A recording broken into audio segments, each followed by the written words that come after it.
Olá, pessoal, boa noite. Então, sejam todos bem-vindos. Hoje será o nosso terceiro dia, né, de maratona faixa preta, é a quinta maratona, e o tema dessa maratona é imagem e medicina interna. E hoje aqui no terceiro, né, e último dia, temos um tema aqui que é extremamente importante, né, na nossa prática, extremamente frequente, e onde a imagem, né, tem um papel aí bastante fundamental e que vai ser discutido hoje, pelos nossos palestrantes, né. Então, eu vou só fazer aqui uma breve, apresentação. Doutor Henrique, né, Ferreira dos Reis é um grande amigo nosso, já conhecemos aí mais de 10 anos, né, Henrique, já? Passa rápido, né? Já desde 2009, hein? A gente fez a residência juntos e, né, passamos aí por todos os anos da residências aí juntos e depois ele foi para a medicina interna, eu fui para a área do músculo, mas a gente guarda aí, né, boas lembranças da época lá e dos estudos para as provas de título e as coisas todas. E Com foi uma época certeza. muito boa, né, ali em Ribeirão e ficam as amizades.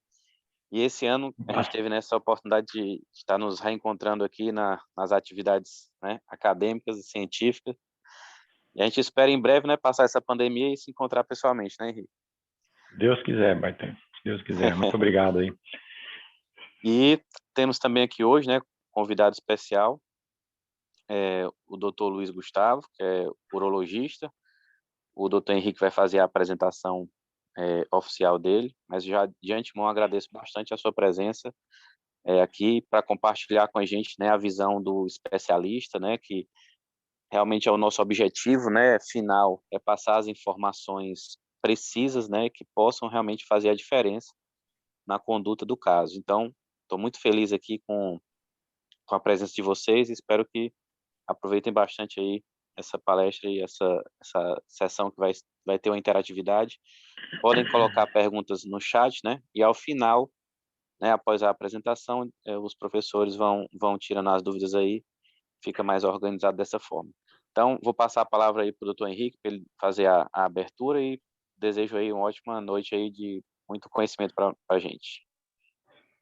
Obrigado, Baité. Boa noite a todos aí. Vamos fazer a nossa último dia da maratona.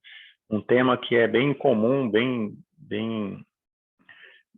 vamos por assim dizer, fácil, né, para a radiologia em geral, né, mas que às vezes com alguns macetes, né, que a gente consegue melhorar muito a nosso relatório, a nossa informação para passar para o médico solicitante. E hoje a gente vai ter um bate-papo com o Dr. Luiz Gustavo. Dr. Luiz Gustavo Toledo é urologista, formado aqui na medicina na UEL, né, na Universidade Estadual de Londrina, fez a residência de cirurgia e urologia aqui na UEL. É um grande colega, parceiro de trabalho, porque a gente trabalha praticamente em conjunto, quase todo dia a gente está trocando informações de pacientes dele, e mostra que essa relação médico-médico, né, é muito importante, porque vai beneficiar principalmente o paciente, né. Ele vai dar, após a minha aula, ele vai falar um pouco a visão dele do que ele precisa para os laudos, né, de tomografia na pesquisa de cálculos, né? E quais os tipos de tratamentos que tem disponível para cada tipo de cálculo, né? Eu já agradeço muito a participação do Gustavo, sempre de prontidão para ajudar a gente. Vou começar Obrigado, falando eu um que pouquinho da minha agradeço. parte. Pode falar aí, Luiz. Não, eu agradeço o convite, agradeço a Baeté pela apresentação e o que eu puder ajudar, eu quero estar à disposição de vocês aí hoje. Obrigado. Obrigado, vamos lá. Pesquisa renal, o que nós nós radiologistas devemos escrever, né, num relatório? Porque, teoricamente, é fácil, né, relativamente fácil achar um cálculo, né, principalmente na tomografia, né? A tomografia é o melhor método de identificação de cálculos, né? Mas a gente precisa saber um pouco mais do que a gente precisa escrever, o que é supérfluo, o que é essencial para facilitar a vida do paciente e do médico, né, solicitante.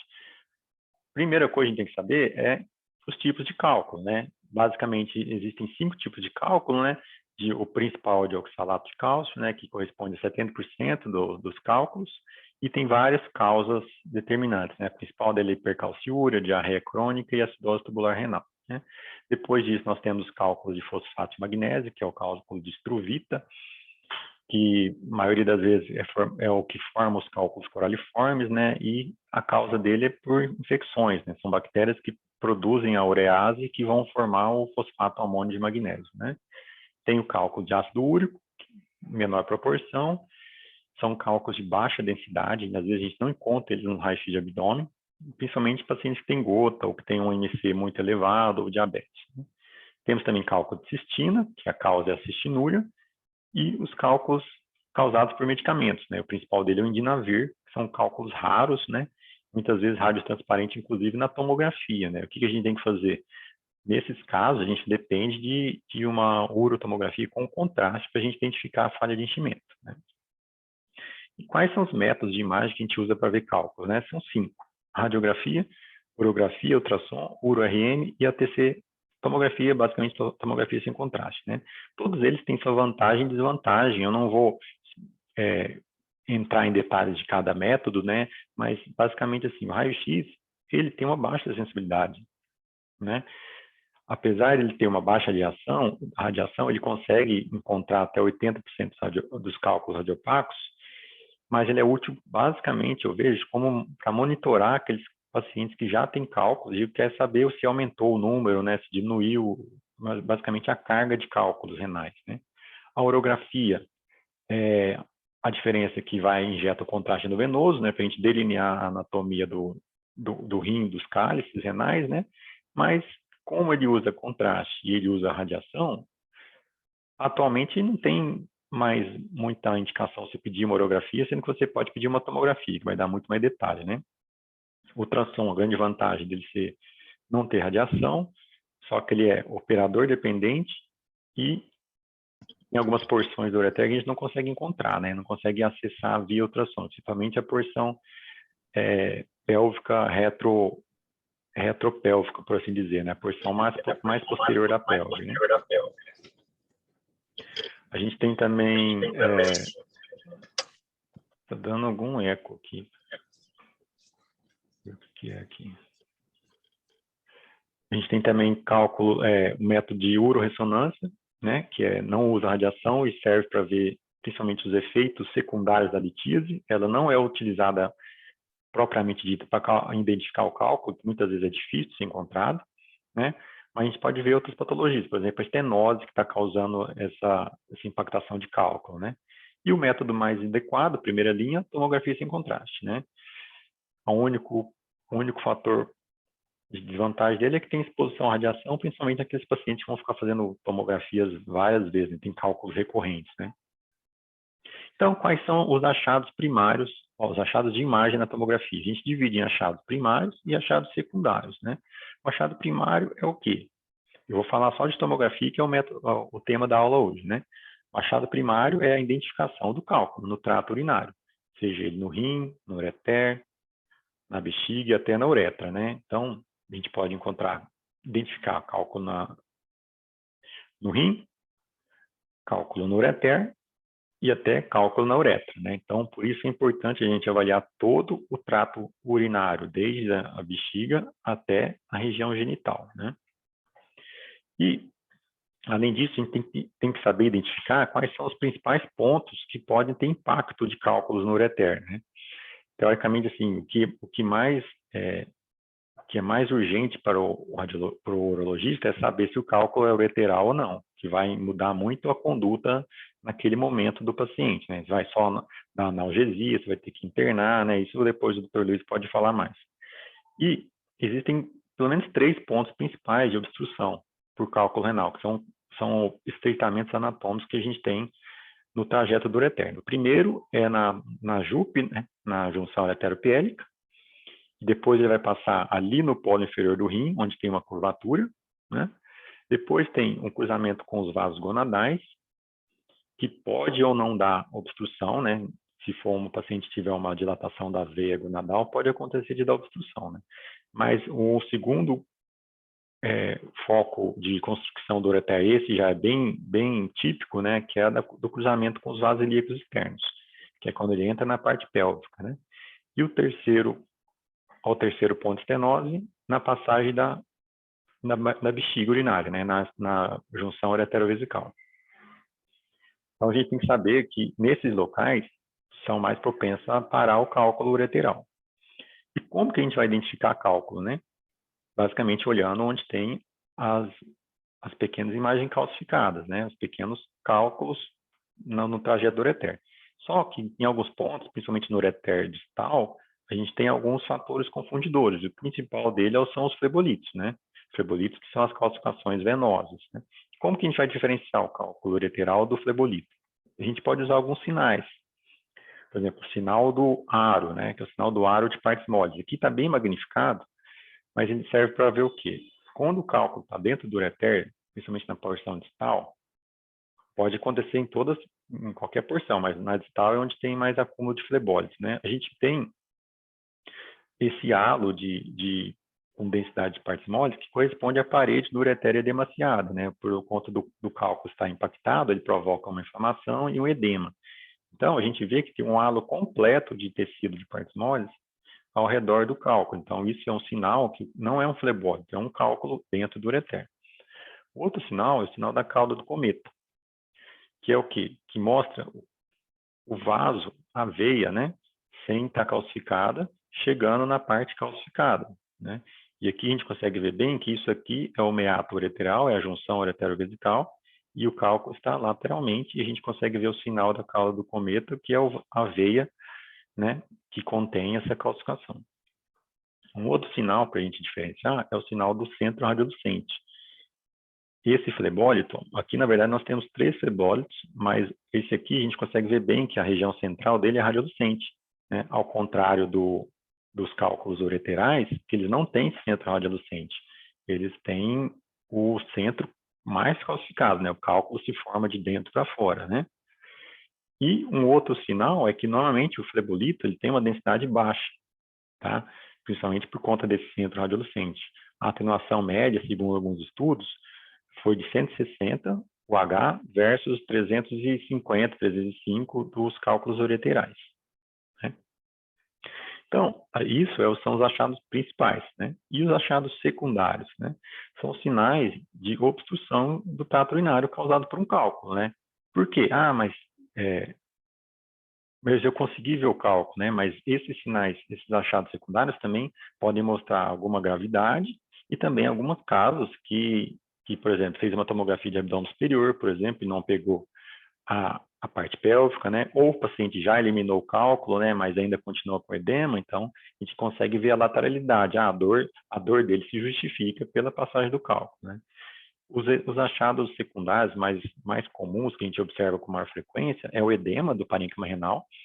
A gente vê nessa imagem que o rim direito ele está um pouco mais hipodenso que o esquerdo, né? É uma análise visual que às vezes é tênue, mas a gente tem que lembrar desse achado e procurar esse achado. Significa que tem um edema do parênquima renal por conta da obstrução.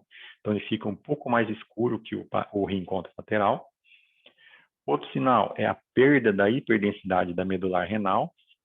De maneira normal, a medula renal ela é um pouco mais densa que o parênquima, que o córtex, por conta que ele é onde tem os túbulos coletores e onde tem mais filtração do sódio e potássio, né? Do sódio e potássio dos sais, né? Então, a pirâmide renal ela tende a ser hiperdensa, né? E no paciente que tem obstrução, por conta do edema, essa medular renal fica isodensa ao restante do parênquima. Então, é um outro sinal de obstrução.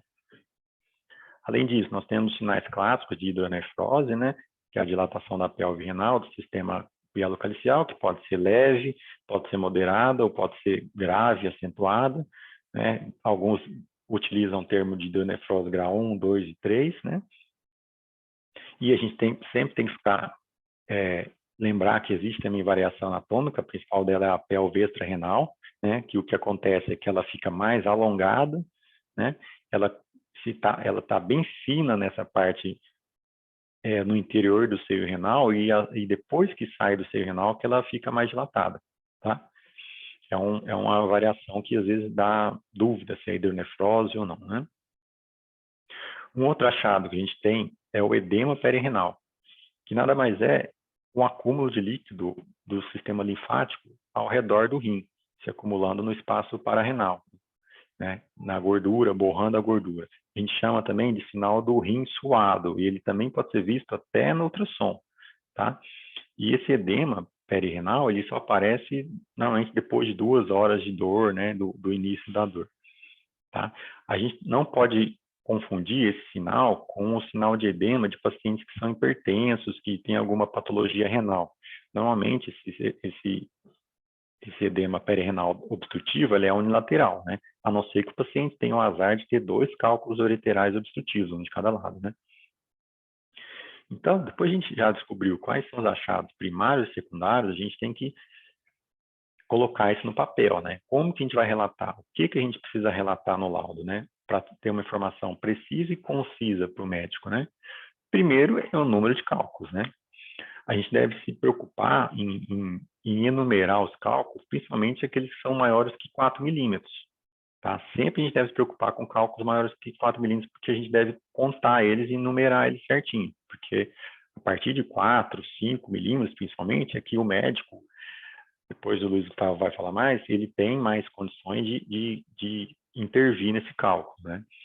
A gente usa o termo múltiplos, normalmente a gente usa para quando o paciente tem microcálculos, principalmente até 3 milímetros, 2, 3 milímetros, que estão distribuídos em todas as pirâmides renais, né, que pode sugerir até uma doença de um rim esponjomedular, né? Então, que seria o caso desse, ó, tem múltiplos microcálculos, né, alguns pontiformes, né, ocupando todos os cálices, né? Então, é difícil a gente contar aqui, né, será que tem 1, 2, 3, 4, 5, 6, 7, 8, será que tem mais, 9? Então, a gente usa mais os termos múltiplos quando são vários microcálculos, né? E, inclusive, depois a gente vai separar, né? O cálculo maior, a gente vai enumerar ele e relatar ele especificamente na localização correta, né? Tamanho, né? Tamanho, a gente deve relatar sempre a maior dimensão dos cálculos, né? Tanto no plano axial e principalmente olhar no plano coronal, né? Com precisão de milímetros, ou seja, a gente evita de falar aproximadamente 1 centímetro, né? É melhor você falar 10 milímetros ou 9 milímetros, né? E também evitar de usar vírgulas, né? Tipo 3,5 milímetros, porque a resolução de medida já fica muito difícil, né? E acaba, muitas vezes, você pode até errar, né? Às vezes não sai a vírgula ali, vira um 35, né? Então, evitar colocar números muito quebrados, né? Que às vezes dificulta até na hora de você escrever o laudo, né? Na hora de evitar algum erro de gramática, né? Nesse caso, a gente vê que no axial o cálculo parece até pequeno, um cálculo no terço proximal do ureter, mas quando a gente põe nas reformatações, coronal e sagital, o cálculo é bem maior no seu eixo crânio-caudal, né? E isso é o que importa para o médico radiologista, para o urologista. A gente tem que saber o maior comprimento do cálculo, né? Medir tanto a espessura quanto o comprimento do cálculo, principalmente em cálculos ureterais. Além disso, para medir, a gente tem que ter algumas técnicas corretas para medir, né? Opa! Saiu a tela aqui, peraí.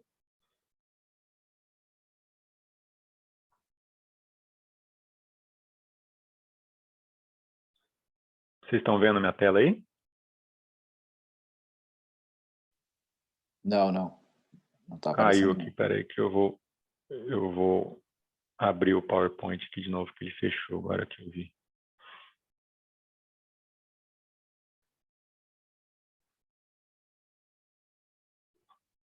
Vamos abrir aqui.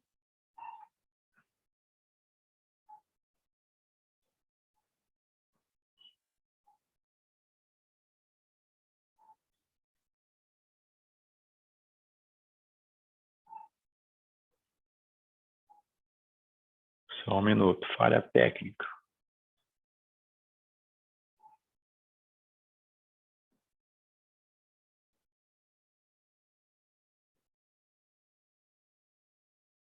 Ah, tá.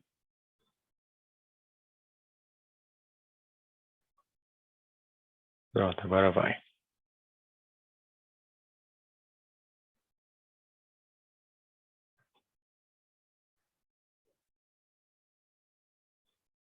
Por incrível que pareça, o Mac deu problema.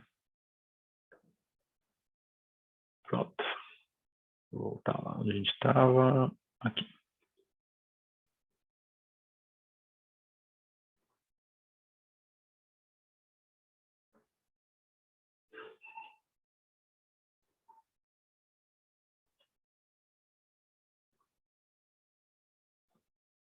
Feito. Vendo aí, né? Agora foi, né? Então, para a gente medir o cálculo, a gente tem que ter umas técnicas mais específicas, né? Que técnica a gente tem que fazer? A gente tem que usar a janela para osso, né? A janela óssea, de preferência, dá o zoom para a gente conseguir detalhar melhor o cálculo. Porque aqui mostra um exemplo que daquele mesmo caso anterior, a gente mediu usando a janela de partes moles, a gente tem mais ou menos 6,5 milímetros, 6 milímetros, né? Mas quando a gente usa a janela de osso, a gente vê que a linha passou um pouco, né? Pode ser, a diferença é pequena, mas em alguns cálculos e alguns tomógrafos, a diferença pode ser maior, né? Então, às vezes, você está medindo um cálculo de 7 milímetros, que na verdade tem 5, né? A gente sabe que cálculos até 5 milímetros, ele tem uma probabilidade maior de passar, né? Então, medir corretamente o cálculo tem uma importância no tratamento, né? O urologista consegue falar para o paciente com maior tranquilidade, vamos esperar seu cálculo, acho que vai descer, ou então falar, opa, acho que esse cálculo aqui não vai descer, né?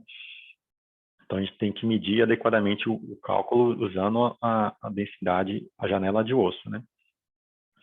Falando em densidade, a gente também tem que medir a densidade do cálculo, né? Também usando a janela de osso, colocar sempre o ROI no centro do cálculo e medir a densidade de todos os cálculos que tem pelo menos 5 milímetros, tá? Qual que é a importância? Porque vai definir o tipo de cálculo, né, e a resposta ao tratamento que o urologista vai fazer, né? Basicamente, cálculos menores que 5 têm até 70% de probabilidade de ser expelido e de 5 a 10 tem menos de 50%, né, por cento. E aí, relatar a localização anatômica desses cálculos, né? Se o cálculo for intrarrenal, a gente divide em 3/3, né? Grupo calicial superior, grupo calicial médio, grupo calicial inferior, né? Esse exemplo aqui, um cálculo no grupo calicial inferior. E se o cálculo for ureteral, a gente usa um descritor de localização que varia. Pode ser divisão em terços do ureter, pode ser uma referência anatômica, por exemplo, no nível de L4, né? Ou então no nível 5 centímetros acima da cicatriz umbilical, né? Nesse esquema aqui, o ureter, normalmente ele é dividido nessas porções, em a JUP, em B, o terço proximal, o C, o terço médio, que vai das sacroiliacas, né, do começo da porção superior da sacroiliaca até a porção inferior, e em D, a porção, o terço distal, já o terço intrapélvico, né, e em E, a junção ureterovesical. Se o cálculo estiver localizado na porção proximal, eu costumo medir a distância do cálculo até a junção ureteropiérica. E se o cálculo estiver no terço distal, costumo medir a distância do cálculo até o início da junção ureterovesical, tá? Que é o início que a junção ureterovesical ela tem ainda 1 a 2 centímetros de trajeto intramural, né? A gente mede a partir da bexiga, ali, né? De onde começa a bexiga. E a distância pelicálculo, né? A distância pelicálculo varia muito, né? Realmente tem médicos que solicitam, tem médicos que não solicitam, né? Que é a distância da pele até a região paravertebral posterior. Da região paravertebral posterior da pele, né? Ali, no mesmo lado do cálculo, até o cálculo renal, né? Para calcular a espessura de partes moles para a leco, né? Quando for fazer a litotripsia extracorpórea. Além disso, a gente tem que falar dos achados associados, né? Que é o principal. Sinais, se tem algum sinal de gravidade, que é obstrução ureteral ou pielonefrite, né? A gente tem que avaliar também a posição renal, por exemplo, um rim ptótico, né? Vai mudar onde vai ser feito a leco, por exemplo, né?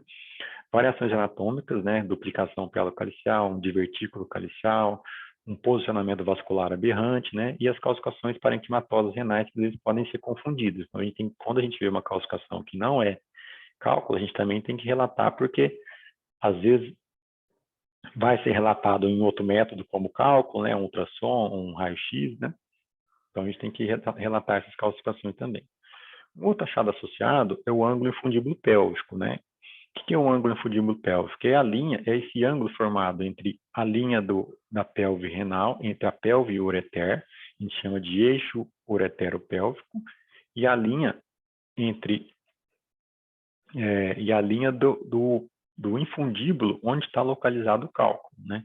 Nesse caso, o cálculo está localizado aqui, passa uma linha, e a interseção dessa linha com a linha ureteropélvica tem um ângulo infundíbulo pélvico. Esse outro exemplo, o cálculo está aqui, então o infundíbulo tem esse trajeto, né? Fazendo a interseção com a linha ureteropélvica, a gente tem esse ângulo que é agudo, né? Por que esse ângulo infundíbulo pélvico? O Luiz depois pode explicar melhor que esses ângulos agudos têm maior chance de ter cálculo residual, né? Na hora que for fazer a ureterorreno, né? E também a gente tem que relatar outras causas de dor abdominal, que são os mimetizadores de cálculo, né? Pede um exame para litíase renal e descobre outra coisa, né? E as principais são pielonefrite, né? Um caso aqui, um exemplo clássico de pielonefrite, o rim aumentar de volume com realce, um hiporrealce, aspecto de nefrograma estriado. Uma patologia ginecológica aguda, né? Nesse caso aqui, uma mulher jovem com um quadro de dor súbita no flanco direito, né? Suspeita de litíase. E na tomografia a gente vê que, na verdade, é um cisto anexial, né? Com conteúdo hiperdenso dentro, que é o coágulo, né? Compatível com o cisto hemorrágico, cisto ovariano hemorrágico, inclusive com um pouquinho de líquido livre, né? E as outras doenças do trato gastrointestinal, uma apendicite aguda, né? Uma diverticulite, principalmente quando a diverticulite alta, né? Então, finalizando aqui, qual que é o nosso checklist, né? O checklist do laudo de urolitíase, né? Primeiro, anatomia do sistema geniturinário, né? A gente tem que ver principalmente as malformações que podem implicar no tratamento, né? Na mudança de tratamento. Excluir litíase ureteral, né? Que é talvez aonde muda a conduta, né? Pode trazer mais complicações. Topografar e mensurar o tamanho e densidade do cálculo, principalmente se for maior ou igual a 4 milímetros, né? Então, normalmente eu utilizo um limite de 5, né? Abaixo de 5, eu não uso o H, acima de 5 eu faço a densidade do H, até porque fica mais fidedigna, né? E identificar complicações e enfatizá-las no laudo, né? Que é o quê? Infecção, obstrução acentuada com nefropatia obstrutiva, né? Ainda mais se o paciente tiver cálculo ureteral com pielonefrite, é basicamente uma urgência que a gente deve procurar o médico urologista e explicar a ele que a paciente está com esse cálculo obstrutivo, né? Porque exige uma conduta mais intervencionista, né? E afastar outras causas de dor abdominal, né? O urologista está suspeitando de um cálculo renal, até esqueci de pegar, que eu estava numa outra pasta, esqueci de pegar esse caso. Então, veio com uma suspeita de litíase renal, ureteral, e a paciente tinha uma apendicite crônica, uma paciente idosa, uma apendicite crônica, já que tinha perfurado e fez um plastrão, e na verdade não era um cálculo ureteral, era uma apendicite crônica, né? Fazendo estudo, eu tenho certeza que o radiologista vai se tornar um faixa preta no laudo de urotomografia. Alguém tem dúvida? Alguém tem algum... Vamos deixar as dúvidas para o final, né? Passar a palavra para o Luiz Gustavo. Luiz Gustavo, fica à vontade de começar essa apresentação. A gente bater um papo aqui com os outros colegas que estão ao vivo aí. Oi, boa noite a todos. Boa noite, Henrique. Boa noite, Abaeté. Obrigado pela apresentação, obrigado pelo convite. Queria parabenizar a iniciativa de vocês, achei muito interessante quando o Henrique me convidou para fazer parte dessa mesa para discussão. Achei bastante interessante essa iniciativa de desenvolver e de disseminar essas informações. Eu conheço o Henrique já há um bom tempo e queria agradecê-lo pelo convite, parabenizar pela apresentação. E desde que conhecemos, a gente tem trocado bastante informação, proximidade bem grande em relação aos laudos, tanto da parte oncológica, principalmente próstata, né, que a gente discute bastante, e claro, a urolitíase é também o nosso foco de tratamento e nós temos bastante contato quanto a isso. Bom, espero poder ajudá-los. Vou compartilhar minha tela, espero que seja proveitoso a todos. Quero me colocar à disposição para qualquer dúvida que vocês tiverem. Se precisarem interromper, mandar alguma dúvida no chat, a gente vai conversando. Bom, meu nome é Luiz Gustavo Toledo, eu sou médico urologista, trabalho em Londrina, cidade que o Henrique também trabalha, daqui que nos conhecemos. E quando o Henrique me convidou para nós discutirmos sobre a litíase urinária, foi principalmente pedindo a mim para falar um pouco sobre o que é interessante para o urologista visualizar no laudo, e também tentar focar um pouco o que nós fazemos de tratamento, quais são as nossas opções terapêuticas, para que, a partir daí, nós pudéssemos deixar uma luz para o radiologista sobre qual é o foco da descrição do laudo, né? Nós vamos falar bastante do trato urinário alto, né? Como o Henrique citou bastante, a nefrolitíase, a ureterolitíase, basicamente é o que nos interessa, com maior foco, claro, na tomografia, por conta de que os cálculos do trato urinário baixo estão associados também às doenças do trato urinário baixo, né, e que acabam sendo focadas em outro tipo de abordagem, acredito que até na radiologia, como também na urologia. Bom, a primeira descrição de um cálculo urinário veio do pai da medicina, que é Hipócrates, em 460 a.C. Ele descreveu uma cólica renal, com a característica clássica que conhecemos hoje, com dores em flancos, irradiação para os testículos, e que gradualmente a dor vai diminuindo conforme a urina vai sendo eliminada, junto com os fragmentos de cálculos, né? Então, desde essa época já se conhecia a cólica renal, mas ainda não conhecia-se exatamente a etiologia. Tendo uma visão geral, né, quando nós conversamos sobre o que falaríamos, e é muito comum que nós façamos essas aulas direcionadas aos internos, residentes de urologia, e o nosso foco vai partir sempre das causas, etiologia, e partindo depois para os sintomas, comorbidades, avaliação do exame físico, laboratorial, radiológico e, por fim, o tratamento. E eu fiquei pensando como que eu poderia abordar isso com vocês, afinal, falar de sintomas, comorbidades, exame físico não é o foco dessa aula, né? Então, a ideia nossa é, sem dúvida alguma, falar sobre a avaliação radiológica e sobre o tratamento. E talvez nós vamos fazer um pouquinho do caminho contrário, né? Eu vou tentar mostrar um pouco dos tratamentos que nós dispomos hoje, e a partir daí, que um pouco do que o radiologista possa conhecer das opções terapêuticas, talvez ajudar a pensar na hora de elaborar o laudo, quais as informações são importantes para deixar escrito, para colocar para o médico que está solicitando o exame. Bom, aqui tem uma lista de procedimentos que nós podemos fazer para cálculo urinário, eles vão desde os tratamentos com litripsia extracorpórea, os tratamentos endoscópicos, que incluem os tratamentos retrógrados, que são aqueles que nós partimos da uretra em direção ao rim, com tratamento rígido, flexível, e os tratamentos que são anterógrados, em que nós partimos de uma punção renal, e dessa punção renal nós direcionamos a via baixa, né? Tratamos os cálculos renais e até cálculos ureterais proximais, que seria a nefrolitripsia percutânea. Essa coluna do meio, essa linha do meio, ela é dos tratamentos endoscópicos, que hoje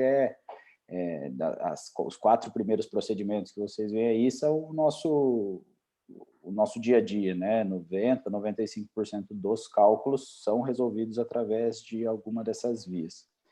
E, por último, os tratamentos mais invasivos, por via laparoscópica, robótica ou pela cirurgia aberta.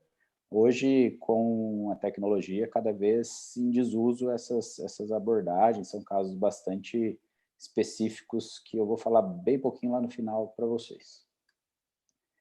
Bom, aqui os tratamentos mais comuns utilizados, né, que são a uretero-renolitripsia endoscópica retrógrada, em que um aparelho via uretral é introduzido através do meato ureteral e progredimos em direção ao rim, aqui um tratamento de um cálculo ureteral, mas podendo também tratar os cálculos renais.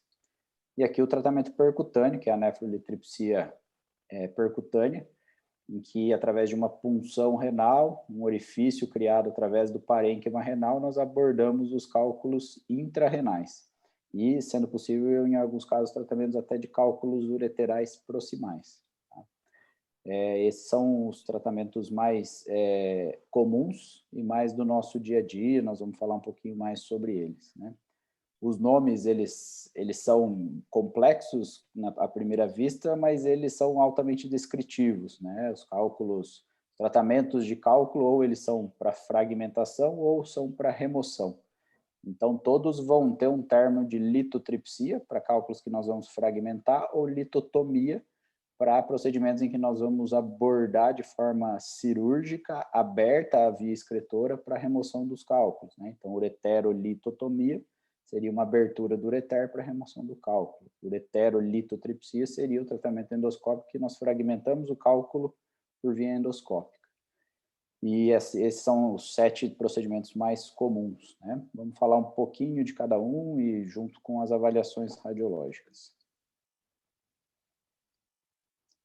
Bom, aqui é um quadro do Campbell, que é o livro mais conhecido em urologia. É um quadro em que ele fala quais são os fatores que influenciam na decisão terapêutica dos cálculos. E aqui existe uma lista imensa de fatores que podem influenciar. Na primeira coluna, os fatores clínicos associados ao paciente. Do outro lado, nós temos os fatores relacionados aos cálculos e, por último, os fatores relacionados à anatomia renal ou ureteral, de acordo com a localização do cálculo.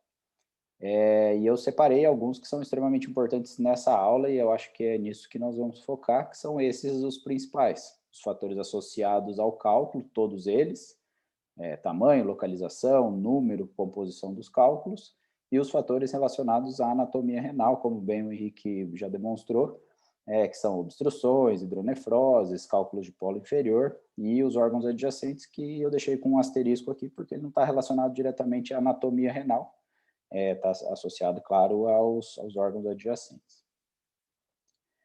Bom, em relação às cirurgias, a primeira cirurgia renal foi descrita em 1550, quando foi drenado um abscesso renal e na ferida operatória apareceu um cálculo renal. Provavelmente uma pionefrose, que houve ruptura renal, e o cálculo foi removido.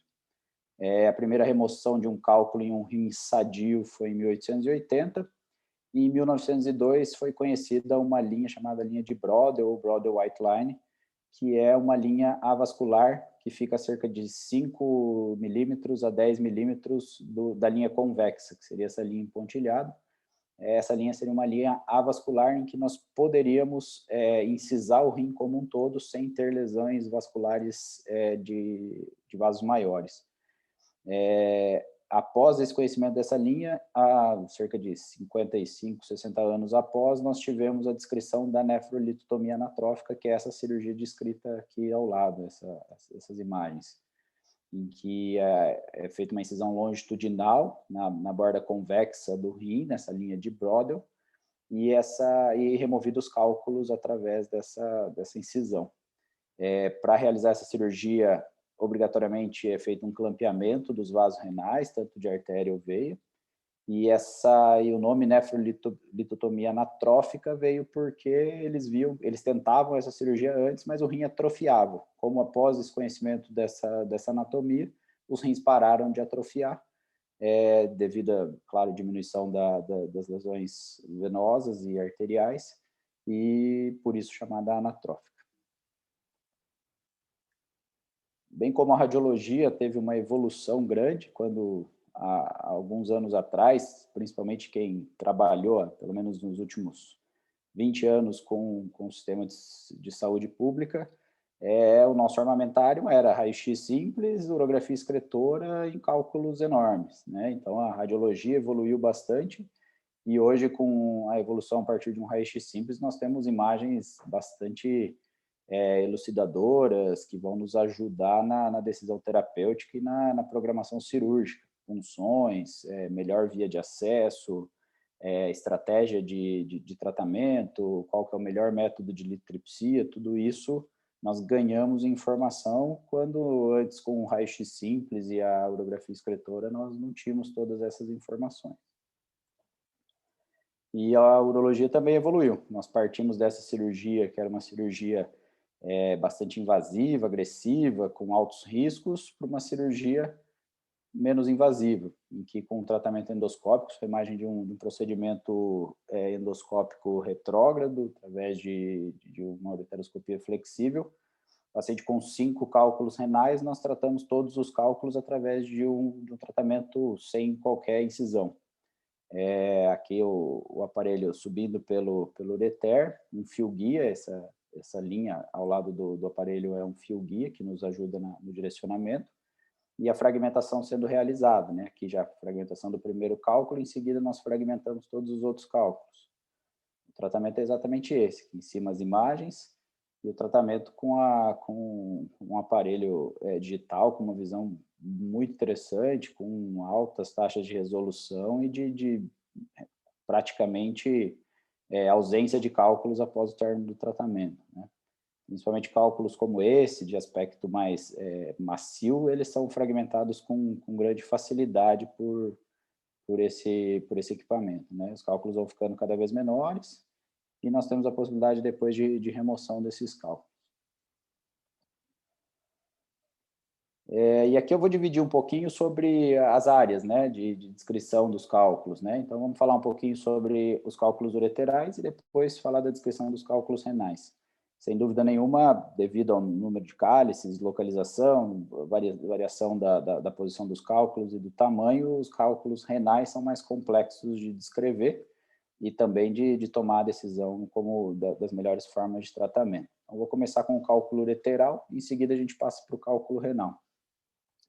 Esse é um algoritmo do Guideline Europeu de Urologia sobre urolitise, do ano passado, e claramente aqui nós vemos na coluna do tratamento que basicamente as duas opções que nós temos são a litripsia extracorpórea, que do inglês aqui é shockwave lithotripsy, e a ureterorenolitripsia, que pode ser tanto flexível como rígida, né? O guideline separa entre cálculos de ureter proximal e cálculos de ureter distal, e o que nós temos de necessidade de descrição nesses cálculos, no que a urologia denota sobre necessidade de descrição para tomada de decisão, são essas 4 informações: o tamanho do cálculo, a localização, a densidade ou a composição do cálculo e os fatores anatômicos associados: estenose, obstrução, hidronefrose, processos inflamatórios e alterações anatômicas como pitose renal, duplicidade,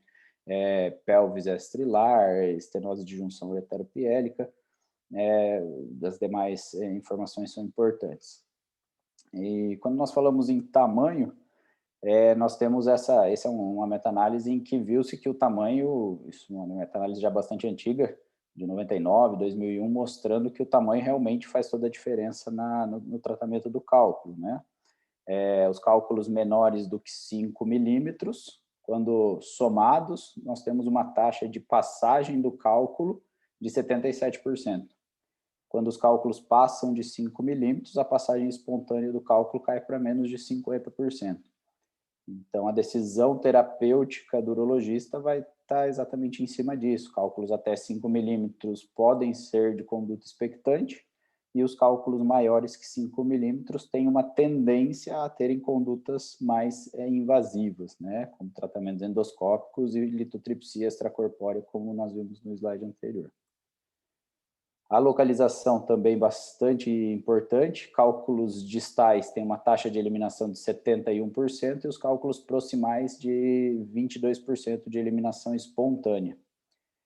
Isso falando em eliminação espontânea. Quando nós falamos da localização tratada por ureteroscopia, os cálculos distais têm uma taxa aqui que varia de 91% a 97% de stone-free, que é a remoção completa do cálculo, enquanto que nos cálculos de ureter proximal, essa taxa de stone-free ela pode variar de 35% até 97%, dando uma média já bem mais baixa do que quando comparado com os cálculos ureterais distais.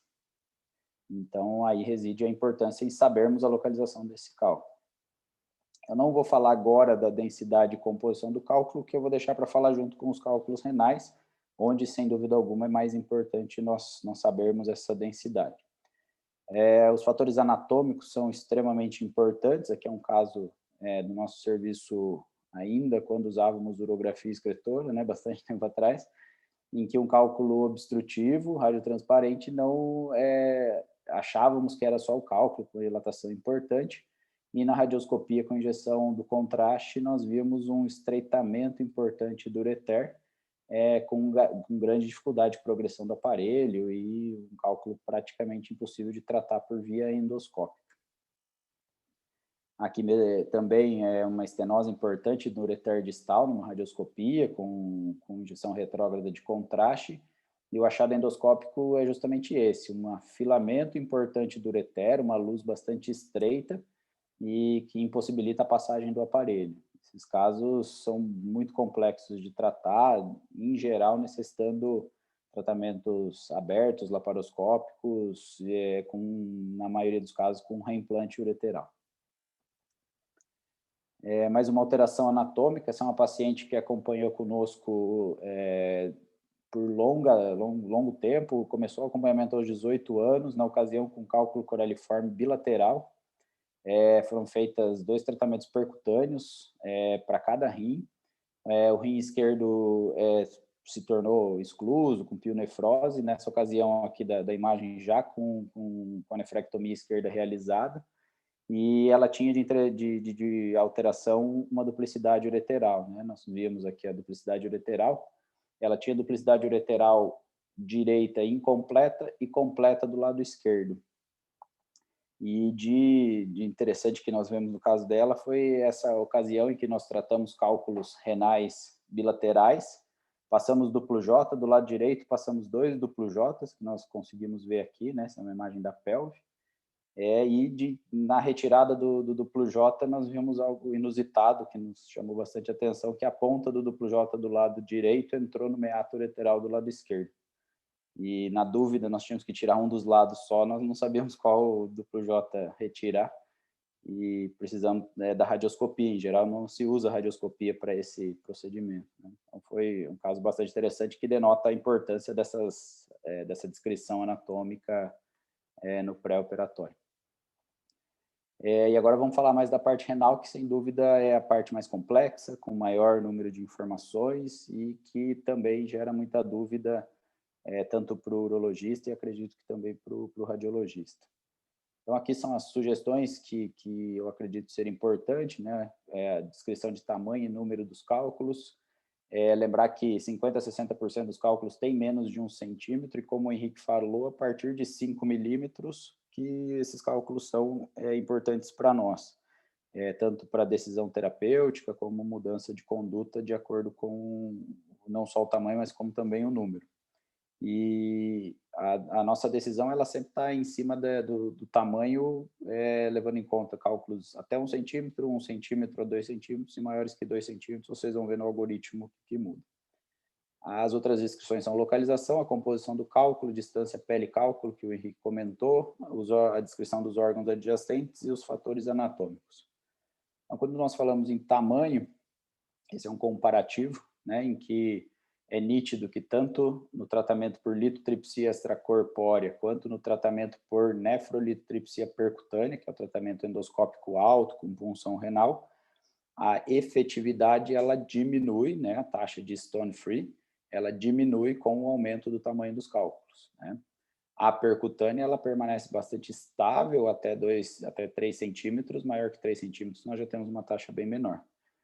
E quando nós avaliamos a taxa de sucesso de um tratamento para cálculo, nós temos que falar não só em stone free, mas também em necessidade de retratamentos e necessidade de procedimentos auxiliares.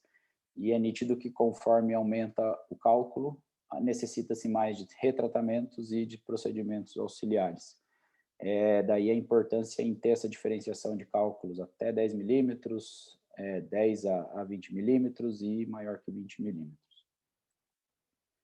Esse é o guideline europeu de 2020, também mostrando essa denotação. Aqui já notem essa diferença, nós vamos falar um pouquinho depois sobre cálculos fora do grupo calicial inferior e cálculos no grupo calicial inferior. E a distinção é entre cálculos maiores que 2 centímetros, a nefrolitripsia percutânea é a primeira opção. Para os cálculos menores do que 20 milímetros, tanto litripsia extracorpórea quanto qualquer procedimento endoscópico tem uma efetividade. E nos menores que 10 milímetros, litripsia extracorpórea e ureteroscopia retrógrada. Para os cálculos de polo inferior, existe uma variável bem importante, que é esse dado aqui, que é os fatores que são desfavoráveis para a litripsia extracorpórea. Nós vamos falar numa sessão especial ali. Quando falamos em composição e distância pele-cálculo, isso está diretamente relacionado à indicação do tratamento por litripsia extracorpórea. Esse é o tratamento por litripsia extracorpórea. Para quem não conhece, uma máquina de litripsia extracorpórea é essa máquina que nós utilizamos, em que combina raio-x, ultrassom e o litotridor, né? O litotridor extracorpóreo, que é o equipamento que vai realmente fragmentar. Através de uma calibração que nós fazemos entre o equipamento, o raio-x e a ultrassonografia, nós conseguimos identificar a distância ideal de localização do equipamento, que vai fragmentar o cálculo, e o cálculo, que seria essa ponta aqui, né? E, através do raio-x e da ultrassonografia, nós conseguimos chegar até o cálculo e fragmentar através de ondas de choque. Por isso, a composição e a distância da pele ao cálculo vão ser interessantes. Quando falamos em composição, os 3 cálculos mais difíceis de fragmentação são esses: oxalato de cálcio monohidratado, fosfato de cálcio, que é o cálculo de Bruchita, e o cálculo de cistina. E ele tem essa característica por uma resistência muito grande no núcleo do cálculo. E, além disso, ele tem uma capacidade de deformação muito grande, não gerando fragmentos. Ele deforma, mas não fragmenta. O que aumenta o risco de fragmentos grandes e diminui a taxa stone free, que é a eliminação desses cálculos. Quanto maior o fragmento, menor é a taxa de eliminação, como nós vimos nos slides anteriores. Outro dado que a tomografia pode nos ajudar é a avaliação do padrão, do formato, da característica do cálculo, para que nós possamos ter uma ideia se esse cálculo ele é um cálculo duro, dessas 3 substâncias, ou se é um cálculo mais macio, como o ácido úrico. Já tentou fazer isso, vocês sabem mais do que eu, que é bastante complexo. Nesse exemplo, nós temos todos os cálculos são de oxalato de cálcio. Vejam que eles têm uma característica mais heterogênea, a tomografia, né? As imagens de baixo são a tomografia e as de cima são do cálculo, propriamente dito. E vê-se que os cálculos de oxalato de cálcio, eles têm essa característica de ser formados por camadas, né? Então, nós temos camadas mais densas e menos densas. O que nos sugeririam que esses cálculos seriam mais difíceis de fragmentação através da litripsia extracorpórea. Já os cálculos de ácido úrico, quando visualizados à tomografia, eles são mais homogêneos, eles têm uma característica mais simétrica do formato dele e da atenuação. Como é muito complexo falar sobre a densidade, a característica do cálculo para pensar-se de que substância ele é formado, nós estabelecemos realmente as unidades Hounsfield como parâmetro de decisão, em que cálculos menores que 500 unidades Hounsfield têm uma taxa de 100% de fragmentação à litripsia, e cálculos maiores do que 1.000 unidades Hounsfield de uma taxa de 54%. O Zaid, em 2012, juntou dados e viu-se que o cutoff, na verdade, eram 970 unidades Hounsfield, que abaixo de 970 unidades Hounsfield nós tínhamos uma taxa de fragmentação de 96%. E quando a densidade do cálculo passava de 970, a taxa de fragmentação caía tremendamente para abaixo de 40%. E, resumindo, o que nós levamos bastante em conta quando avaliamos densidade, distância, pele e cálculo são a densidade, abaixo ou acima de 900, há quem diga 1.000, a distância, pele e cálculo, né, que é skin stone distance, menor do que 10 centímetros, tem maior efetividade, e cálculos não resistentes à litripsia extracorpórea, desde que nós saibamos que são cálculos ou de Bruchita, ou de cistina, ou de oxalato de cálcio monohidratado. E aqui também do Campbell, essa imagem mostrando isso que nós acabamos de falar sobre a característica do cálculo, as unidades Hounsfield, a distância da pele e as anomalias renais, como rim ferradura, divertículo calicial. E aqui, falando de algo que nós já vamos dizer sobre os cálculos de polo inferior, que realmente são cálculos mais complexos, mais difíceis de tratamento. Quando falamos em polo inferior, nós levamos em conta a anatomia. E é exatamente aquilo que o Henrique comentou sobre as características do infundíbulo que vão nos ajudar a tomada de decisão sobre o uso de litripsia extracorpórea, tratamento endoscópico anterógrado ou tratamento retrógrado por endoscopia. O infundíbulo que nos preocupa sempre é o infundíbulo do cálice inferior, então a presença de um cálculo no cálice inferior é interessante que nós saibamos qual é a característica desse infundíbulo. Então, o ângulo formado entre o infundíbulo e o ureter, como o Henrique descreveu, aqui na imagem é o ângulo QRS, a distância da abertura do infundíbulo, se ele é muito estreito, que dificulta a chegada do aparelho endoscópico, ou também a eliminação de fragmentos após uma litripsia extracorpórea, que seria a medida C até D. E, por último, um infundíbulo muito longo. Infundíbulos longos, como esse de um cálice médio, além de estreito, ele é longo, ele também tem uma taxa de eliminação menor dos cálculos nessa localização. Então, uma atenção especial, acho que pode ser dada para cálculos de cálice inferior, ajudando nessa descrição. Posição do cálculo, ângulo, infundíbulo pélvico, são bastante interessantes para a nossa tomada de decisão. Com o advento das novas tecnologias, nós temos equipamentos também mais flexíveis e mais versáteis para a chegada na região desejada. Então, cálculos mesmo de cálice inferior, como a gente vê aqui na radioscopia, nós temos a possibilidade de atingir com esses novos aparelhos. Antigamente, os aparelhos eram como esse de cima, em que faziam no máximo 270 graus. Hoje, os aparelhos eles fazem praticamente 360 graus, o que nos ajuda praticamente a resolver todos os cálculos de cálice inferior. Novamente, aquelas imagens, né? Esse é um caso bastante interessante, que são 5 cálculos, média de tamanho desses cálculos era de 1,8 da pelve e 1,5 esse do cálice superior. Cálculos grandes, quando nós vemos o algoritmo, há uma dúvida se esse cálculo ele é melhor tratado por endoscopia ou por percutânea, mas a morbidade de uma endoscopia retrógrada, ela sem dúvida é menor. Então, nós optamos pelo tratamento endoscópico retrógrado, em que nós abordamos primeiro o cálculo do cálice inferior, pegamos o cálculo, trouxemos até a pelve e começamos a fragmentação. Após a fragmentação do primeiro cálculo, vamos fragmentando todos os cálculos, grupo superior, grupo médio, e aqui o resultado final, né? Comparando o resultado inicial ao final. Aqui é o que nós fazemos na endoscopia, né? Então, nós temos cálice superior, médio, e aqui superior, médio e o inferior.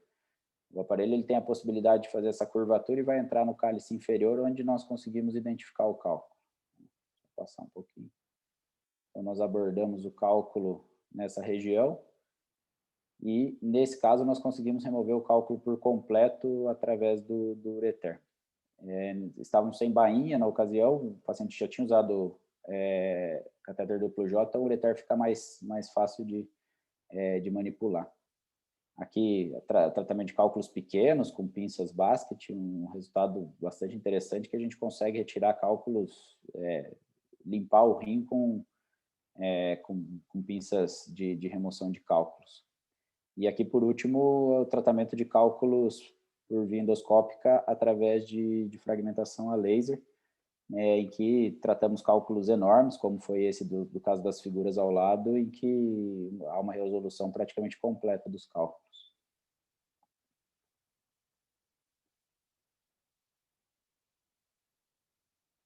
Aqui, aquelas imagens, né? Então, nós tratamos os cálculos do grupo inferior, pelve, grupo superior, e aqui o resultado final, né? Então, um comparativo do resultado inicial com o resultado final, bastante interessante, com apenas pequenos fragmentos distribuídos nos cálices, com resolução praticamente completa dos cálculos. A descrição de órgãos adjacentes, sem dúvida, é importante, principalmente em cálculos maiores do que 1 centímetro e principalmente acima de 2 centímetros, quando a decisão terapêutica, em geral, vai ser por nefrolitripsia percutânea. A nefrolitripsia percutânea é realizada através de uma punção, né, próximo à ponta da 12ª costela. Funcionamos, em geral, o cálice inferior e atingimos toda a via excretora renal. E a partir dessa punção em um orifício criado através do parênquima renal e esse canal de trabalho, nós fragmentamos e removemos os cálculos por dentro desse canal. Então, a importância da descrição dos órgãos adjacentes reside aqui.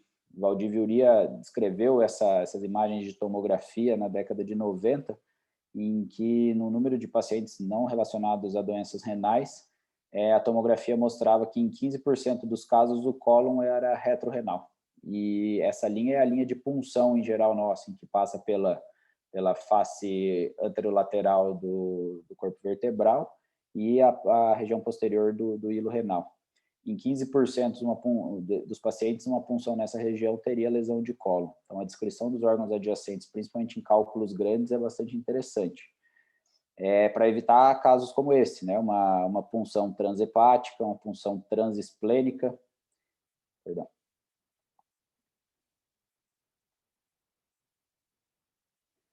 Aqui uma punção, uma nefrostomia com lesão de duodeno, claro que isso não poderia ser previsto, e nem essa que foi uma punção em que a nefrostomia partiu através da veia renal esquerda e foi até próximo da cava. Então, essa descrição de órgãos adjacentes, principalmente cólon, ela é primordial na decisão da punção. Outros órgãos que não estão representados aqui, que são extremamente importantes, são pleura e pulmão, né? Punções altas, como essas intercostais, elas têm uma taxa de lesão pleural bastante elevada. E os demais fatores são os fatores anatômicos, que já descrevemos um pouco no ureter, relacionados à hidronefrose, obstrução, alterações inflamatórias tanto do ureter quanto alterações renais, e anomalias anatômicas, né, como ectopia renal, desvios da posição do ureter, pelve estrilar, rim em ferradura, tudo isso vai nos ajudar na decisão terapêutica. Aqui um rim em ferradura, conjunção no polo inferior, é uma pielografia através de uma punção renal, e aqui também rim em ferradura com cálculo coraliforme bilateral. Aqui um caso também do nosso serviço, em que o paciente com uma ectopia renal, era um rim direito pélvico e um cálculo de 2 centímetros na pelve renal, e depois de um estudo da tomografia, nós decidimos por um tratamento laparoscópico, né, que seria um tratamento bastante alternativo. Vocês viram que a gente fala muito pouco sobre tratamento invasivo, mesmo que minimamente invasivo, nós falamos pouco, mas foi a via de escolha, né? Os vasos renais eram lateralizados, e nós conseguimos abordar esse cálculo diretamente anterior, né? Aqui já a pelve aberta, nós secamos o rim por via laparoscópica, a pelve já aberta e o cálculo aqui, nós conseguimos remover esse cálculo por inteiro com limpeza completa desse rim, já que era um rim bastante difícil de abordar por outra via, seja laparoscópica, seja endoscópica, retrógrada ou anterógrada, né? Ao término do procedimento, é passado um duplo J por via retrógrada e realizado a síntese da parede da pelve para reconstrução urinária. Aqui é só a reconstrução e o término do procedimento.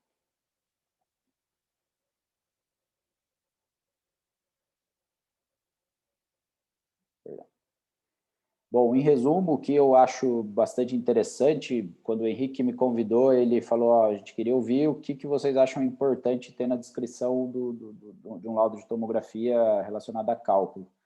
E aqui é o que é minha opinião, eu não abordei nenhum livro, até porque nem é esse o foco dos nossos livros de urologia, mas aqui eu vejo que nós conseguiríamos contemplar tanto os cálculos ureterais quanto os cálculos renais, né? Então, descrição de tamanho e número de cálculos, a localização, uma atenção bastante especial para cálculos de polo inferior, em que nós temos a necessidade de saber ângulo infundíbulo pélvico, tamanho se o cálice é longo, né? O infundíbulo do cálice é longo, se ele tem um cálice estreito, que dificultaria a eliminação de fragmentos, A composição do cálculo, né, principalmente a densidade, que vai nos ajudar muito, né, também cálculos mais radiolucentes, menos densos, também vão conseguir nos ajudar na decisão terapêutica. Distância, pele, cálculo, e os órgãos adjacentes. Isso voltado principalmente para cálculos maiores de 1 centímetro, em que o tratamento percutâneo é uma opção. Abaixo de 1 centímetro é muito raro utilizarmos a nefrolitripsia percutânea, mas acima de 1 centímetro, quanto maior o cálculo, maior a necessidade, né? Cálculos coraliformes, obrigatoriamente, nós temos que analisar a posição principalmente do colo. E, sem dúvida, alguns fatores anatômicos, né? Desvios da anatomia, pelve estrilar, rim ferradura, rotação renal inadequada, os processos inflamatórios. Então, isso é o que eu tinha de opinião sobre o assunto. Eu fui anotando o que o Henrique descreveu, acho que a gente ficou bem igual, a gente nem combinou, mas ficou exatamente o que ele falou, acho que a gente deu certo. Faço um convite a todos a visitar a Londrina, quando estiverem por aqui. Essa é a nossa clínica, a gente fica à disposição para recebê-los aqui. Muito obrigado. Muito obrigado, Luiz. Muito obrigado mesmo pela apresentação, muito didático. Acho que quem gosta de laudar medicina interna, quem quer fazer essa parte, tem que saber pelo menos o básico de como funcionam os esquemas terapêuticos, né, para a gente conseguir laudar de acordo com a necessidade do médico, né. Exatamente isso que você falou, e muitas situações a gente não consegue abordar com clareza se a gente não tiver o contato com o médico solicitante primeiro, né? Então, essa troca de informações é muito válida. Eu acho que quem tem menos experiência, quem tá na residência ainda, quem acabou a residência, também fica o conselho a sempre buscar o contato com o médico solicitante, né? Principalmente aqueles médicos que têm, por assim dizer, que têm uma abordagem mais ativa, né? Principalmente, por exemplo, no caso da urologia, né?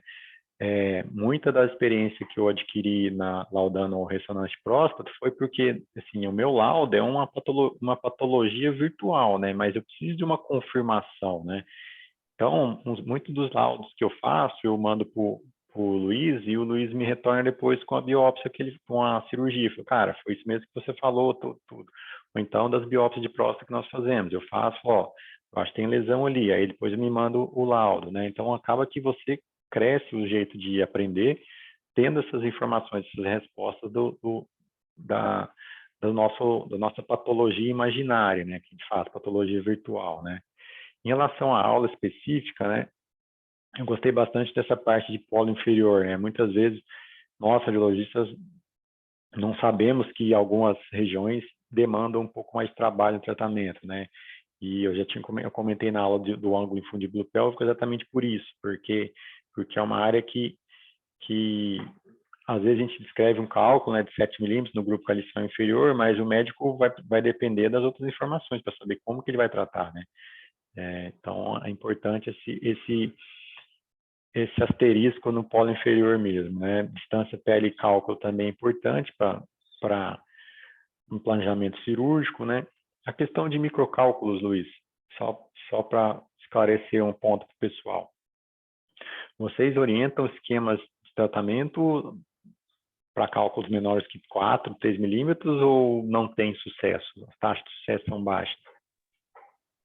Tratamentos ativos para cálculos pequenos são fracos, né? Então, qualquer tratamento de opção de litripsia extracorpórea, de heterorenolitripsia flexível, tem um resultado bastante inferior à conduta expectante. O que nós tomamos de decisão nesses casos, em pacientes com múltiplos cálculos, né? E múltiplos cálculos, nós falamos mais do que 2 em um lado ou 1 em cada rim, a investigação metabólica, né? Pesquisa de causas mesmo, né? Se tiver o cálculo em mãos, tentar fazer o diagnóstico de qual é a etiologia, né? De qual é a substância formadora, e tentar buscar qual é a causa, né? Uma hipercalciúria, uma hipocitraturia, uma combinação de eventos, tudo isso nos ajuda, principalmente nesses cálculos menores.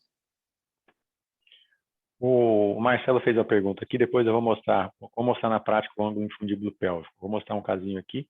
O Nalfa perguntou aqui, Luiz, quanto aos cálculos quebrados a laser, eles são retirados via basket ou excretados via renal?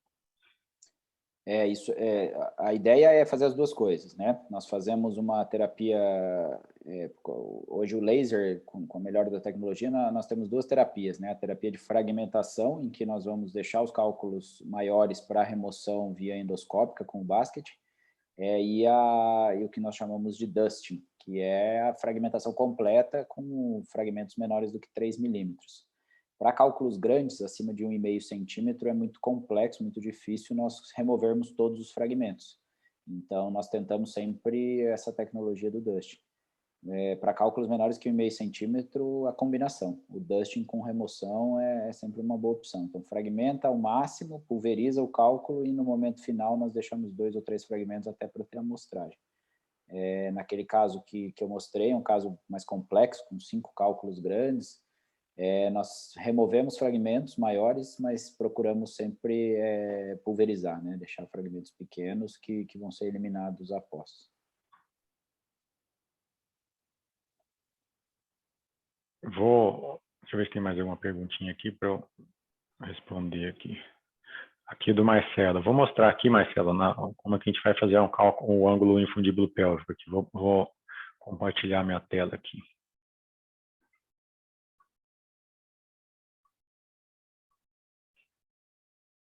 Bom, aqui nós temos um paciente que tem um cálculo no grupo calicial inferior, né? Um cálculo com 300 UH.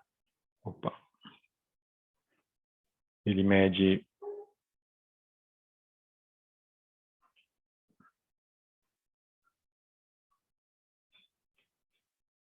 aqui.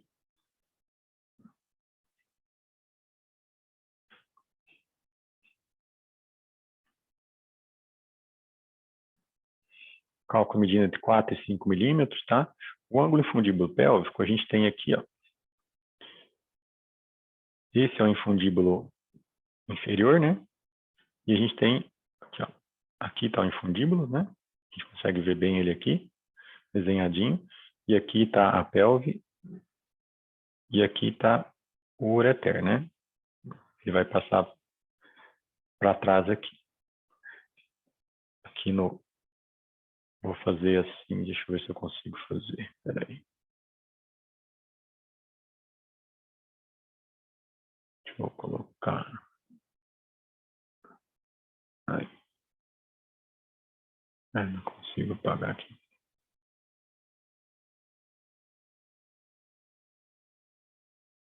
Não estou conseguindo habilitar aqui. Queria fazer essa medida aqui do ângulo certinho. Tá, o ângulo, então, o ureter está correndo para cá. Eu vou fazer, porque eu não consigo, não sei porque não está habilitado na minha workstation a fazer a reformatação em qualquer eixo aqui que eu quiser. Tá?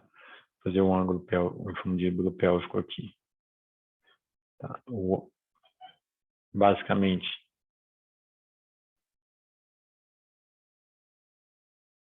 você não quer pegar. Aqui, deixa eu ajustar aqui agora. Aqui está o eixo do infundíbulo, né? E aqui está o eixo do ureter, tá? Mais ou menos isso que a gente faz, tá? Pode ser, depois eu vou pegar outro caso para mostrar melhor essa parte do ureter, tá? Então, esse é o ângulo infundíbulo pélvico, tá?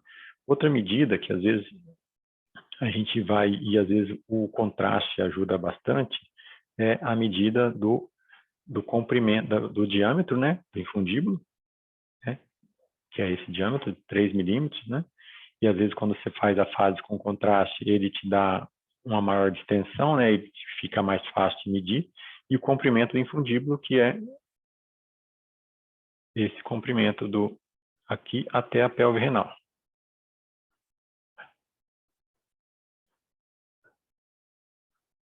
Tá? que, se não me engano, é 10 milímetros, né? Acima de 10 milímetros tem uma chance menor uma chance maior de ter cálculos residuais, né? Tem outro caso aqui, deixa eu só pegar ele aqui.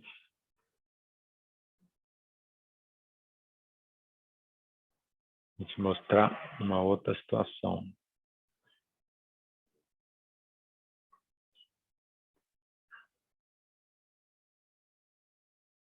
Aqui. Uma outra situação que é comum a gente pegar, pouco comum, mas que tem que lembrar quando a gente vê esse tipo de imagem, né? Que é a gente fica na dúvida, essa imagem é um cálculo ou é uma calcificação interparenquimatosa, né? E em alguns, além da mais, tem uma retração cortical aqui, né? Então a gente fica na dúvida, será que isso é uma calcificação que não é um cálculo, né? E aí a gente precisa de ter, nessa sequência, nessa situação, a gente precisa ter uma fase com contraste, uma fase tardia para a gente ver a possibilidade de ser um divertículo calicial com cálculo, né? E é isso que a gente procura quando a gente injeta o contraste. O cálculo tinha essa dimensão e agora na fase tardia ele ficou maior, né? Na verdade ele ficou maior porque ele está com um contraste em volta dele, né? Então é um cálculo, é um divertículo calicial contendo um grande cálculo anterior. Então, tem até um ponto aqui de comunicação com o cálice, né, com o infundíbulo aqui, o cálice menor, e formou um divertículo, e dentro do divertículo formou esse cálculo, né. Na tomografia sem contraste, a gente tem que lembrar desse diagnóstico diferencial para falar para o médico urologista, né, porque é um tratamento. Uma calcificação parenquimatosa não tem tratamento, né? Uma sequela, enquanto que um cálculo no interior de um divertículo é um tratamento intervencionista, ainda mais se for paciente com infecções urinárias de repetição e tudo mais. A maioria das vezes os divertículos caliciais vêm acompanhados de retração, porque foi uma injúria infecciosa prévia ou uma isquêmica prévia, mas na maioria das vezes infecciosa prévia com atrofia, né? Que gerou a formação desse divertículo, né? Um outro caso, inclusive, foi um caso recente aqui. Só acrescentar uma coisa do divertículo, Henrique, não sei se você passou. Pode falar, pode falar. É interessante o divertículo que hoje, antigamente, de tratamento de cálculo em divertículo calicial, o tratamento era puramente percutâneo, né? Uma punção renal direta no divertículo, dilata o trajeto e retira o cálculo. Hoje, com o tratamento endoscópico, nós usamos uma artimanha um pouquinho diferente, em que nós, dentro desse cálice, sabendo que é um cálice médio, injetamos azul de metileno. Esse tratamento ele é feito sob fluxo de soro constante. Então, nós injetamos o azul de metileno, todo o cálice vai corar de azul.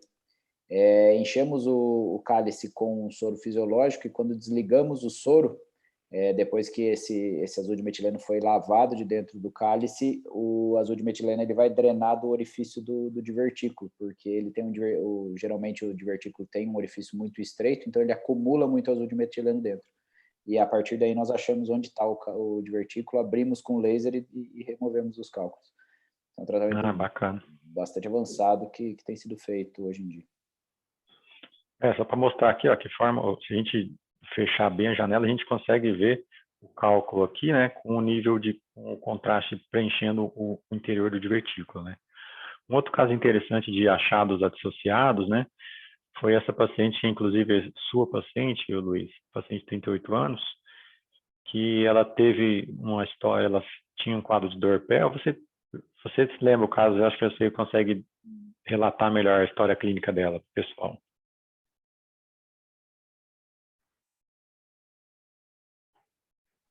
Você está sem som, Luiz. Desculpa. Está ouvindo, né? Tô. É uma paciente de 38 anos, ela iniciou há 3 semanas com uma dor lombar, tipo cólica, irradiação para flanco direito, associada a náuseas, vômitos, calafrios durante a dor. E foi ao pronto-socorro, foi tratado por 2 vezes como cólica renal, até teve uma ultrassonografia de outro serviço falando em um cálculo ureteral distal. E foi logo antes do feriado, ela ia viajar, nós fizemos a tomografia sem contraste, não foi visto cálculo, mas via-se essa dilatação. E aí foi quando nós pedimos essa tomografia com contraste, que o Henrique poder falar melhor. Isso aqui ela foi a tomografia que ela fez logo depois do carnaval, né? 24 de fevereiro, ela foi viajar no carnaval. Foi para praia, se não me engano, né, Luiz? Foi. E a gente vê uma dilatação bem acentuada do sistema pelocalicial, né? Mas ela é predominantemente da pelve e dos cálices, né? E na junção uretero-pélvica a gente não vê, a gente vê um afilamento abrupto, né? A princípio ficou como um quadro de estenose de Jupe mesmo, né? Só que quando a gente faz a fase pós-contraste, né? A gente vê que essa estenose, né? Ela piora por conta desse vaso. Ele tem um vaso anômalo, uma artéria renal anômala. O rim direito dela é nutrido por uma artéria renal dominante, que é essa artéria renal dominante, e uma artéria renal acessória aqui,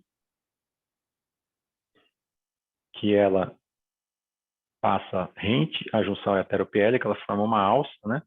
E vai irrigar o polo inferior. Então, é uma artéria polar inferior que está causando fazendo estrangulando, né, a junção arteriopélica e contribuindo para a dilatação, para a piora da dilatação. Esse fenômeno ocorre, principalmente, a dilatação piora quanto mais está cheia a pelve renal, porque fica mais estrangulado ainda a jupe, né? E ocorre principalmente quando aumenta o volume de urina, né? E um grande causador de aumento do volume de urina nos feriados é bebida, né? Bebida alcoólica, cerveja principalmente. Então, o paciente provavelmente tinha crises de dor que pioravam com a ingestão de bebida alcoólica, porque inibiu a ADH, né? Aumentava a diurese e aumentava a dilatação pelocalicial.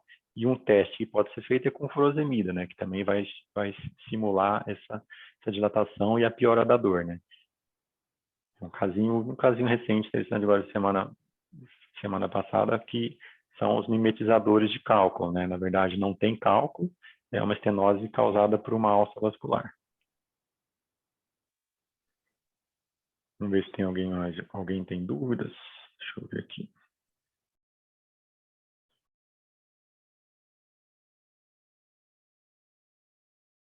Esse infundíbulo é estreito e longo, essa eu aprendi, exatamente, Marcelo. Aquele caso lá era um infundíbulo estreito e longo e um ângulo, o cálculo, o infundíbulo inferior, ele já tem um ângulo agudo, né? Normalmente onde está, depende do cálculo. Se o cálculo estiver em um grupo calicial um pouco mais médio, vai ficar um ângulo reto, né? Um ângulo inferior vai ter um ângulo mais agudo, né? E ainda mais estreito e longo, né? É uma coisa nova que a gente começa a relatar nos laudos, principalmente de cálculo inferior mesmo. Bom, já chegamos aqui aos 21h23. Se ninguém tiver mais alguma dúvida, a gente vai encerrar aqui. Eu queria mais uma vez agradecer o Dr. Luiz Gustavo Toledo pela aula, pela apresentação muito bem feita do que a visão que nós radiologistas vamos ter dos cálculos renais agora, né? Daqui em diante a nossa visão já muda um pouco. A gente vai saber até tratar os casos, né, Luiz? Obrigado. Eu queria agradecer. E cálculo é bem isso mesmo, né? Não tem muito segredo, né? Receitinha de bolo, tamanho, localização. Eu chego em casa, minha esposa ela já dá opinião nos meus casos, porque ela já ouviu tanto que fica fácil de tratar. Agradeço muito. Parabéns pela iniciativa. Acho espetacular o que vocês estão fazendo. E coloco à disposição, sempre que precisarem, eu estou à disposição. Como ouvinte, como opinião, sou sempre às ordens aí. O Ulisses mandou mensagem para mim, agora eu acabei de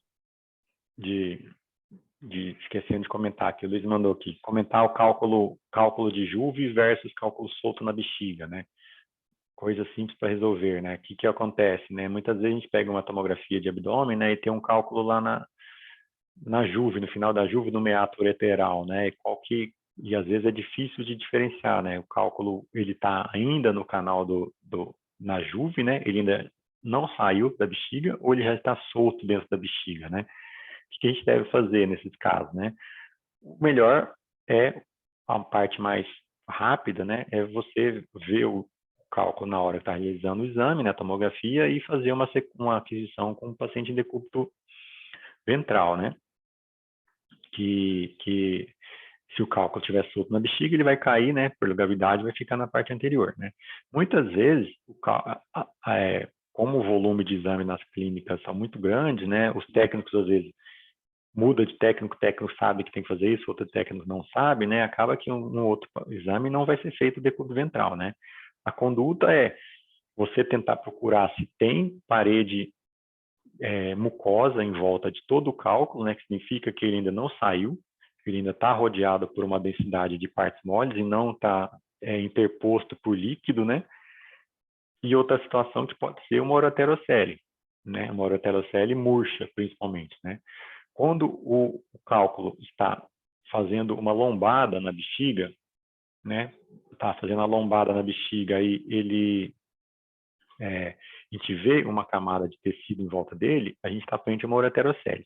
Agora, em alguns casos, a oroterocele está murcha e o cálculo está na parte intramural ainda da bexiga. Então, aí, só fazendo um ultrassom, né, dedicado ali para aquela região, que a gente consegue ver a mobilidade do oroterocele, ou então a gente fazer uma urotomografia com contraste e ver a fase tardia. Aí a gente consegue diferenciar essa situação.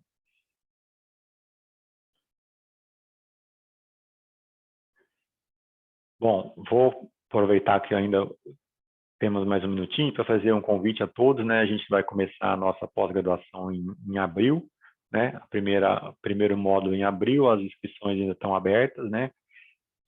Com aulas bastante práticas, bastante hands-on, focada na workstation mesmo, né? A gente vai aprender laudando, com aulas práticas como foram essas e enfoque em aprender com as imagens mesmo, tá bom? Aos alunos que já estão inscritos aí, até a próxima, e essa aula vai ficar disponível no YouTube também, e vocês vão receber o link, tá bom? Obrigado a todos, mais uma vez, obrigado, Luiz, boa noite, bom final de semana a todos. Boa noite a todos, obrigado.